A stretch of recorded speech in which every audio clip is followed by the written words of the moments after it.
Assalamualaikum warahmatullahi wabarakatuh. Kami dari kelompok 14 telah kurikulum kimia izin mempresentasikan materi koloid.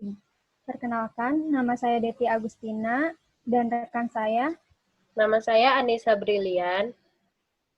Referensi yang kami pakai untuk materi koloid ini adalah dari buku Chang dan sebuah jurnal yang berjudul The Effectiveness of Colloid Module Based on Guided Inquiry Approach to Increase Students' Cognitive Learning Outcomes. Jadi yang akan kami bahas pada paparan kali ini yakni yang pertama kompetensi dasar dan indikator, yang kedua materi koloid, yang ketiga miskonsepsi materi koloid, dan yang keempat metode pembelajaran materi koloid.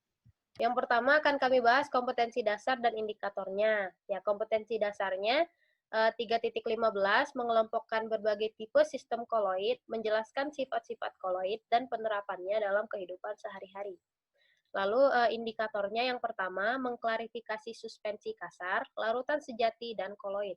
Yang kedua, mengelompokkan jenis koloid berdasarkan fase terdispersi dan fase pendispersi. Lalu yang ketiga, menjelaskan sifat-sifat koloid. Yang keempat, membedakan koloid liofob dan liofil. Yang kelima, menjelaskan peranan koloid di industri kosmetik, makanan, dan farmasi.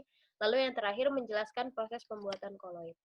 Untuk taksonomi Bloomnya sendiri, menurut kami, indikator 1-5 ada pada dimensi C2 konseptual, sedangkan untuk nomor 6 ada pada C3 prosedural. Selanjutnya ada materi koloid, yaitu mengklasifikasikan larutan, koloid, dan suspensi. Larutan yaitu bersifat homogen, koloid secara makroskopis bersifat homogen, tetapi heterogen jika diamati dengan mikroskop ultra. Kalau suspensi itu heterogen, di mana larutan itu partikelnya kurang dari 1 nanometer. Koloid partikelnya dari 1 nanometer sampai 100 nanometer, dan suspensi lebih dari 100 nanometer. Larutan bersifat stabil, koloid pada umumnya stabil, suspensi tidak stabil. Larutan tidak dapat disaring, koloid tidak dapat disaring kecuali dengan penyaring ultra. Suspensi dapat disaring. Contoh dari larutan yaitu larutan gula dalam air. Contoh dari koloid yaitu campuran susu dengan air. Dan contoh dari suspensi yaitu campuran tepung terigu dengan air. Selanjutnya yaitu ada jenis-jenis koloid. Koloid adalah suatu campuran zat heterogen antara dua zat atau lebih, di mana partikel-partikel zat yang berukuran koloid tersebar merata dalam zat lain. Pada jenis-jenis koloid ini terdapat medium pendispersi atau pelarut, dan fase terdispersi atau terlarut. Di mana pada tabel 12.4 ini tipe-tipe dari koloid. Pada medium pendispersinya itu adalah gas, dan fase terdispersinya itu adalah cair, dan jenis koloidnya itu adalah aerosol. Contohnya itu pada kabut. Nah, jika pada medium pendispersinya itu adalah cair, dan fase terdispersinya itu adalah gas, maka jenis koloidnya itu adalah foam atau buih. Contohnya itu pada krim kocok. Nah, jika medium pendispersinya itu adalah padat, dan fase terdispersinya itu adalah gas, jenis koloidnya itu foam atau buih. Contohnya itu adalah plastik foams. Selanjutnya ada sifat-sifat koloid. Yang pertama, efek Tyndall, di mana efek Tyndall ini adalah peristiwa penghamburan cahaya oleh partikel-partikel koloid. Contohnya itu sering kita temui dalam kehidupan sehari-hari, yaitu sinar matahari yang masuk melewati celah, baik itu celah jendela maupun ventilasi dalam rumah, ke dalam ruangan yang berdebu, maka partikel debu akan kelihatan dengan jelas. Yang kedua, ada gerak Brown, di mana gerak ini tidak beraturan atau zigzag, akibat adanya tumbukan yang tidak seimbang dari molekul-molekul medium terhadap partikel koloid. Yang ketiga itu ada adsorpsi, di mana partikel koloid dapat menyerap partikel-partikel lain yang bermuatan maupun tidak bermuatan pada bagian permukaannya. Yang keempat, elektroforesis. Partikel koloid dapat bergerak dalam medan listrik. Hal ini menunjukkan bahwa partikel koloid ini bermuatan listrik. Dan yang kelima, koagulasi. Koagulasi adalah penggumpalan partikel koloid sehingga terjadi endapan. Mohon maaf, yang koagulasi ini adalah nomor 5. Contohnya ini adalah penggumpalan lateks. Dan yang terakhir ini ada dialisis, di mana pada dialisis ini pembuatan suatu koloid seringkali terdapat ion-ion yang dapat mengganggu kestabilan koloid. Nah, ion-ion pengganggu ini dapat dihilangkan melalui proses dialisis. Contoh proses dialisis ini bisa terjadi pada pencucian darah di ginjal. Selanjutnya, ada perbedaan antara koloid liofil dan liofob. Yang pertama, koloid liofil. Nah, koloid liofil ini dapat disebut juga koloid hidrofilik, yaitu koloid yang memiliki kestabilan tinggi karena gaya tarik antara fase terdispersi dan medium pendispersinya, yaitu air. Dan gaya tarik ini kuat. Partikel koloid hidrofilik biasanya berupa molekul tunggal. Yang kedua itu adalah koloid liofob, di mana koloid liofob ini terdapat gaya tarik menarik, tetapi lemah. Bahkan tidak ada gaya tarik menarik antara fase terdispersi dan medium pendispersinya. Koloid liofob ini bisa disebut juga koloid hidrofobik. Memiliki kestabilan yang rendah karena gaya tarik antara fase terdispersi dan medium pendispersinya itu kurang kuat. Nah, selanjutnya yakni pembuatan koloid. Nah, pembuatan koloid itu terbagi menjadi 2 macam. Yang pertama cara kondensasi, yang kedua itu cara dispersi. Nah, pertama kita akan membahas cara kondensasi dulu. Pada cara kondensasi ini, partikel-partikel kecil bergabung menjadi partikel-partikel yang lebih besar.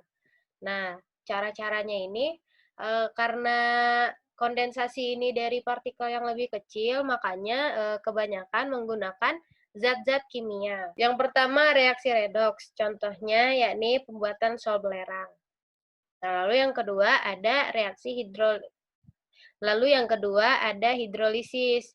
Contohnya itu pembuatan sol FeOH3 dengan menambahkan larutan FeCl3 ke dalam air mendidih. Lalu yang ketiga ada dekomposisi rangkap, yakni contoh pembuatan sol AgCl. Nah, lalu yang keempat itu ada penggantian pelarut. Nah, contohnya bila larutan jenuh kalsium asetat dicampur dengan alkohol, akan terbentuk suatu koloid berupa gel. Nah, lalu yang kedua cara dispersi. Nah, kalau cara kondensasi yakni mengubah partikel-partikel kecil menjadi partikel-partikel besar, cara dispersi kebalikannya, yakni partikel-partikel besar dipecah menjadi partikel-partikel yang lebih kecil. Nah, caranya ada 3. Yang pertama cara mekanik. Contohnya itu, sol belerang dapat dibuat dengan menggerus serbuk belerang bersama-sama dengan gula pasir. Kemudian serbuk yang sudah halus dicampur dengan air. Yang kedua ada cara peptisasi. Contohnya itu endapan AlOH3 dipeptisasi oleh AlCl3. Dan juga ada endapan NiS atau nikel belerang oleh endapan H2S. Dan agar-agar dipeptisasi oleh air. Itu sih yang sederhananya. Yang ketiga, yakni cara busur Bredig. Nah, cara busur Bredig itu biasanya digunakan untuk memecah logam-logam. Nah, gimana caranya? Yakni logam yang akan dijadikan koloid digunakan sebagai elektroda yang dicelupkan dalam medium pendispersi. Lalu, kedua ujung elektroda diberi loncatan listrik.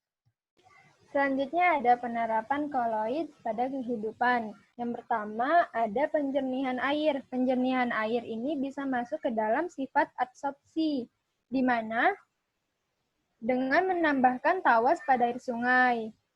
Dan yang kedua ini adalah menghilangkan bau badan. Nah, produk roll-on deodoran ini menggunakan aluminium stearat sebagai adsorben, di mana dapat menyerap keringat ketika digosokkan ke bagian tubuh. Dan yang ketiga, ada penggunaan norit. Norit ini juga penerapan dari sifat adsorpsi. Norit atau arang aktif dapat menyerap berbagai racun dalam usus. Yang keempat, ada pengendap Cottrell, merupakan penerapan pada sifat koagulasi. Digunakan karena untuk mengurangi polusi udara dari pabrik. Yang kelima ini ada alat cuci darah. Nah, alat cuci darah ini termasuk pada sifat dialisis. Alat cuci darah ini dapat digunakan bagi penderita gagal ginjal, karena fungsi ginjal diganti dengan mesin dialisator. Yang terakhir ada cat emulsi. Cat emulsi dan emulsi fotografi termasuk koloid pengotor yang tidak bercampur dengan air. Selanjutnya yakni miskonsepsi. Dari jurnal yang kami baca, kami mendapatkan beberapa miskonsepsi sesuai dengan penelitian. Ya, yang pertama dari Trigunarti 2008 mengatakan bahwa ada beberapa kesalahpahaman dalam topik koloid seperti siswa berasumsi bahwa larutan adalah campuran yang disusun oleh berbagai zat dan air. Larutan selalu tipis dan koloid selalu tebal. Nah, seperti yang kita tahu bahwa larutan bukanlah campuran yang disusun oleh berbagai zat dan air, melainkan campuran dari zat terlarut dan zat pelarut. Nah, di mana zat pelarutnya ini yakni bisa air atau alkohol dan yang lainnya. Lalu untuk larutan selalu tipis dan koloid selalu tebal ini, pembenarannya yakni karena larutan umumnya berwarna bening atau tidak berwarna, dan koloid yang selalu keruh, maka siswa menyimpulkan untuk mempersingkat penghafalan, yakni larutan selalu tipis dan koloid selalu tebal. Yang kedua, ada dari Purtadi dan Sari 2011, menemukan beberapa kesalahpahaman dalam topik koloid, seperti koloid mengendap, koloid padat. Solusi atau larutan adalah campuran materi dan air.